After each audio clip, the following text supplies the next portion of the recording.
Good day mga kakoys. Alright, so ito na po yung video na kuha ng drone ko po mga kakoys. Ito po yung isa sa sikat na tourist spot dito po sa amin sa Mindanao. Bukidnon rather, Bukidnon.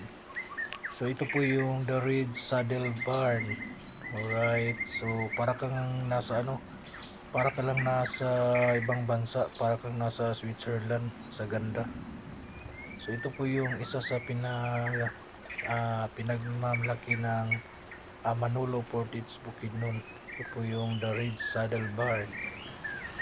Marami pong mga event ang dito, tulad ng kasal, bunyag, reunion, tsaka yung mga exclusive meeting. Tsaka may may hotel na pwedeng